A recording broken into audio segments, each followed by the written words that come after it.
Hello, ഏവർക്കും smart പീസിലേക്ക് സ്വാഗതം. ഇന്നത്തെ 20 മാർക്ക് വർക്കൗട്ടും കൂടെ ആകുമ്പോൾ നമ്മൾ ഏകദേശം 500 ചോദ്യങ്ങൾ നമ്മൾ കംപ്ലീറ്റ് ആയി. ഓക്കെ, അപ്പം ഈ 500 ചോദ്യങ്ങൾ എന്നോടൊപ്പം ചെയ്തു വന്ന ഏകദേശം 6000-7000 കുട്ടികളുണ്ട്. നിങ്ങൾ എഴുതാൻ പോകുന്ന പരീക്ഷകൾക്ക് ഇത് ഉറപ്പായിട്ട് യൂസ്ഫുൾ ആകണം. നിങ്ങൾക്ക് ഈ പറഞ്ഞ ചോദ്യങ്ങളും അതുമായി ബന്ധപ്പെട്ട് നിങ്ങൾ പഠിച്ച കാര്യങ്ങളും പരീക്ഷയ്ക്ക് കിട്ടും. നിങ്ങൾക്ക് നന്നായിട്ട് എഴുതാൻ പറ്റും. ഓക്കെ, എനിക്കറിയാം ഈ വർക്കൗട്ട് നിങ്ങൾ എത്രത്തോളം ആത്മാർത്ഥമായിട്ട് ചെയ്ത് എത്രത്തോളം നന്നായിട്ട് വർക്കൗട്ട് ചെയ്ത് കൂടെ വന്ന കുട്ടികളുണ്ടെന്ന് എനിക്കറിയാം. നിങ്ങൾക്ക് ഉറപ്പായിട്ട് യൂസ്ഫുൾ ആവും. നമ്മളിത് നിർത്തത്തില്ല, നമ്മൾ കണ്ടിന്യൂ ചെയ്ത് പോകും. നമ്മൾ കട്ടയ്ക്ക് നമ്മളിങ്ങനെ ചെയ്തുകൊണ്ടിരിക്കും. എല്ലാ ചോദ്യങ്ങളും ഇനി അങ്ങോട്ട് വരാൻ പോകുന്ന എല്ലാ പരീക്ഷകൾക്കും നിങ്ങൾക്ക് യൂസ്ഫുൾ ആവുന്ന രീതിയിൽ നമ്മൾ റയറായിട്ടും ഡിഫിക്കൽട്ടായിട്ടുള്ള ചോദ്യങ്ങൾ ഉറപ്പായിട്ടും ചെയ്തുകൊണ്ടിരിക്കും. സോ തുടങ്ങാം. ഇന്നത്തെ ഒന്നാമത്തെ ചോദ്യം ഇതാണ്: 73ാം ഭരണഘടനാ ഭേദഗതിയുമായി ബന്ധപ്പെട്ട തെറ്റായ പ്രസ്താവന അല്ലെങ്കിൽ പ്രസ്താവനകൾ ഏവ എന്നാണ് ചോദ്യം. 9ാം പട്ടിക ഇതുമായി ബന്ധപ്പെട്ടിരിക്കുന്നു. ശരിയാണ്. 9ാം പട്ടിക ഉൾപ്പെടുത്തിയത് 73ാം ഭേദഗതിയിലാണ്.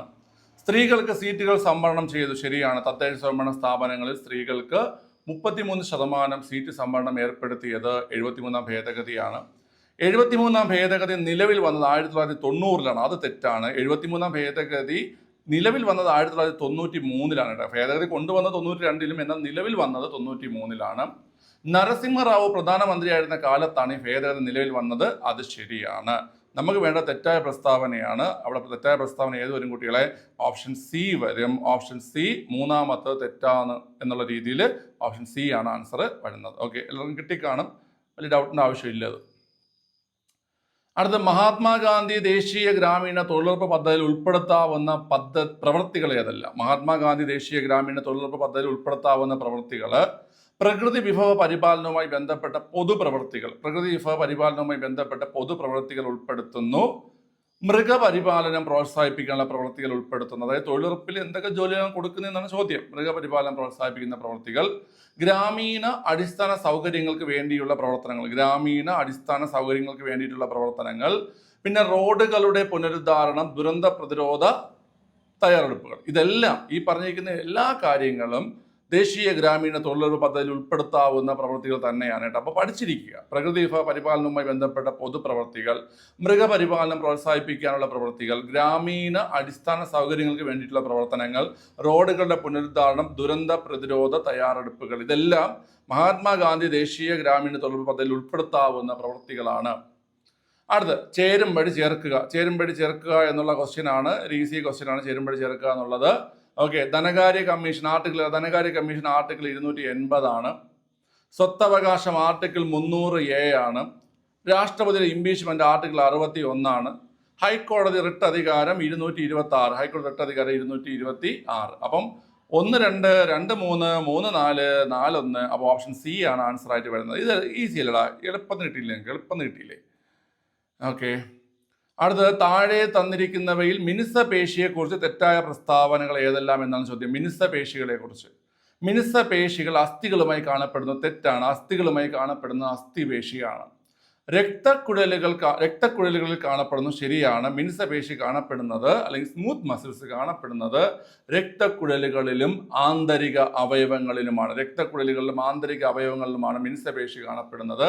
കുറുകെ വരകൾ കാണപ്പെടുന്നു. തെറ്റാണ്. കുറുകെ വരകൾ കാണപ്പെടുന്നത് അസ്ഥിപേശിയിലും ഹൃദയപേശിയിലുമാണ് കുറുകെ വരകൾ കാണപ്പെടുന്നത്. ഇതിൽ കുറുകെ വരകൾ കാണപ്പെടുന്നില്ല മിനുസപേശിയിൽ. അനൈച്ഛിക ചലനങ്ങൾ സാധ്യമാക്കുന്നു. ശരിയാണ്. അനൈച്ഛിക ചലനങ്ങൾ സാധ്യമാക്കുന്നു എന്നത് ശരിയാണ്. അപ്പം 2ഉം 4ഉം ശരിയാണ്. നമുക്ക് തെറ്റായ പ്രസ്താവനയാണ് വേണ്ടത്.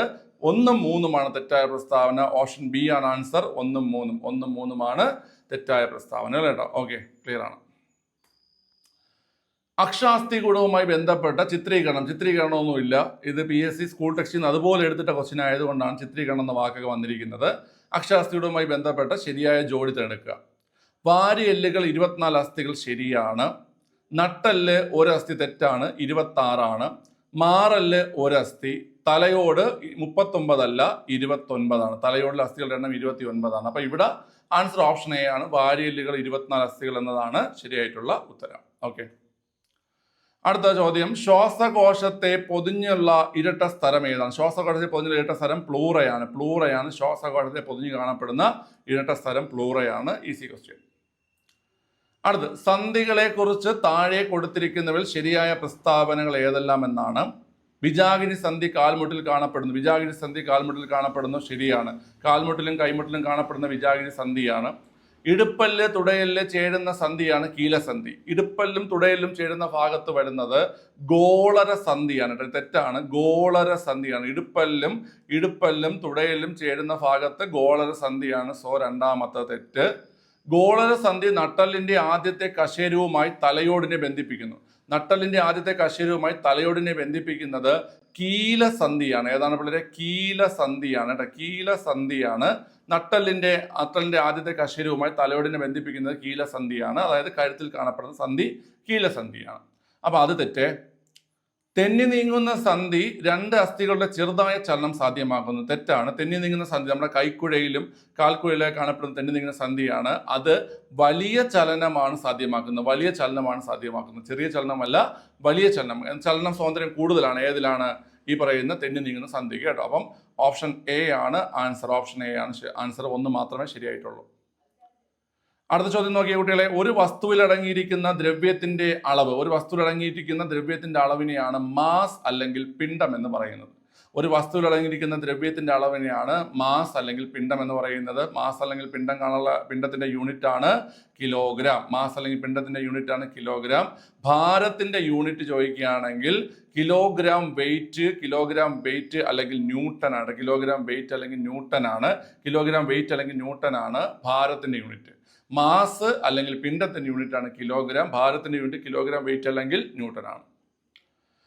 ലോഹങ്ങളെ അടിച്ചുപരത്തി കനം കുറഞ്ഞ തകിടുകളാക്കി മാറ്റുന്ന സവിശേഷത. ലോഹങ്ങളെ അടിച്ചുപരത്തി കനം കുറഞ്ഞ തകിടുകളാക്കി മാറ്റുന്ന സവിശേഷതയാണ് മാലിയബിലിറ്റി.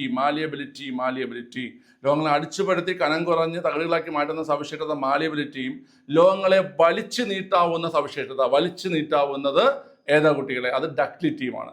അടിച്ചു പരത്തുന്നത് മാലിയബിലിറ്റിയും വലിച്ചു നീട്ടുന്നത് ഡക്റ്റിലിറ്റിയുമാണ്. ഓക്കെ അല്ലേ?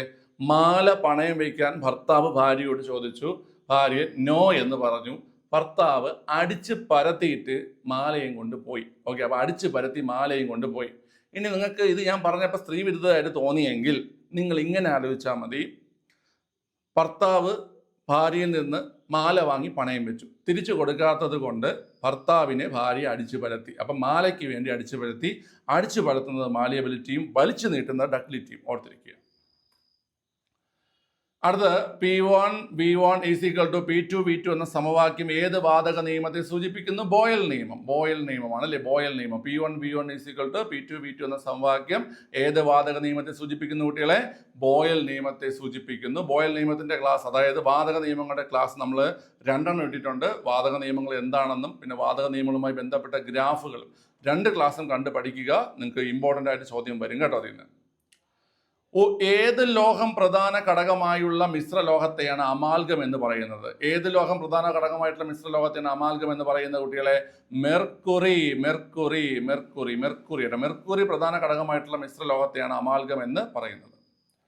ബ്ലൂ ബേബി സിൻഡ്രോം എന്ന അവസ്ഥയ്ക്ക് കാരണമായ ലവണം ഏതാണ്? ബ്ലൂ ബേബി സിൻഡ്രോം എന്ന അവസ്ഥയ്ക്ക് കാരണമായ ലവണമാണ് പിള്ളേരെ നൈട്രേറ്റ് അല്ലെ? ഏതാണ്? നൈട്രേറ്റ് ആണ്. ബ്ലൂ ബേബി സിൻഡ്രോം എന്ന അവസ്ഥയ്ക്ക് കാരണമായ ലവണം ഏതാണ്?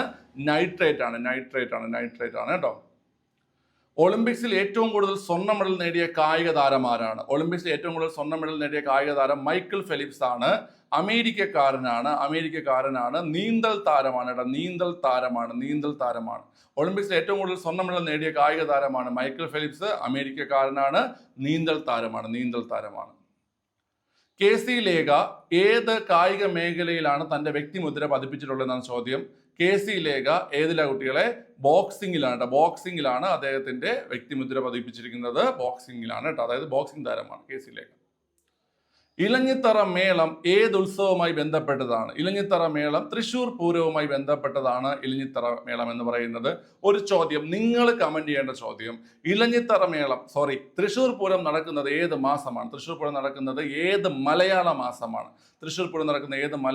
എന്നുള്ള കാര്യം കമന്റ് ചെയ്യുക. സംസ്ഥാന പട്ടികജാതി കമ്മീഷൻ ചേരുമ്പടി ചേർക്കുള്ള ചോദ്യമാണ്. സംസ്ഥാന പട്ടികജാതി കമ്മീഷൻ ഏത് വർഷമാണ്? സംസ്ഥാന പട്ടികജാതി കമ്മീഷൻ 2007. സംസ്ഥാന ന്യൂനപക്ഷ കമ്മീഷൻ 2013.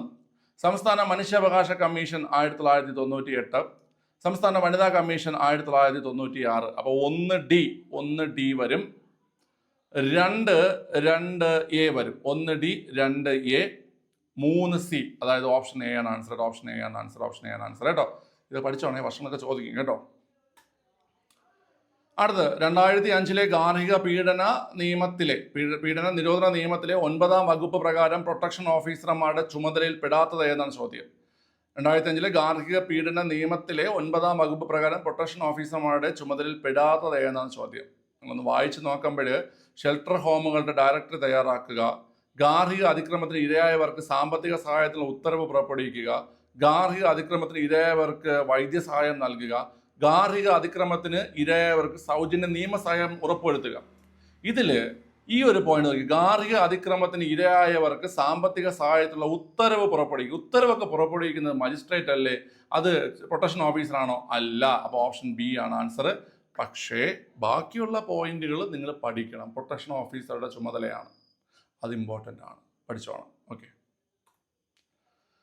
ദേശീയ ന്യൂനപക്ഷ കമ്മീഷന്റെ നിലവിലെ ചെയർപേഴ്സൺ ആര് വളരെ? ഇക്ബാൽ സിംഗ് ലാൽപുര. ദേശീയ ന്യൂനപക്ഷ കമ്മീഷന്റെ ഇപ്പോഴത്തെ ചെയർപേഴ്സൺ ആരാണ് കുട്ടികളെ? ഇക്ബാൽ സിംഗ് ലാൽപുരയാണ്. അടുത്ത് 2007 മാതാപിതാക്കളുടെയും മുതിർന്ന പൗരന്മാരുടെയും സംരക്ഷണവും ക്ഷേമവും നിയമപ്രകാരം ആരെയാണ് മുതിർന്ന പൗരൻ നിർവഹിച്ചിട്ടുള്ളത്? 2007 മാതാപിതാക്കളുടെയും മുതിർന്ന പൗരന്മാരുടെയും സംരക്ഷണവും ക്ഷേമവും നിയമപ്രകാരം ആരെയാണ് മുതിർന്ന പൗരൻ നിർവഹിച്ചിട്ടുള്ളതെന്ന് കേട്ട് കഴിഞ്ഞാൽ 70 വയസ്സോ അതിന് മുകളിൽ പ്രായമുള്ള 60 വയസ്സോ അതിന് മുകളിലോ പ്രായമുള്ളവർ. 60 വയസ്സോ അതിന് മുകളിലോ പ്രായമുള്ളവർ. ഓപ്ഷൻ എ ആണ് ആൻസർ.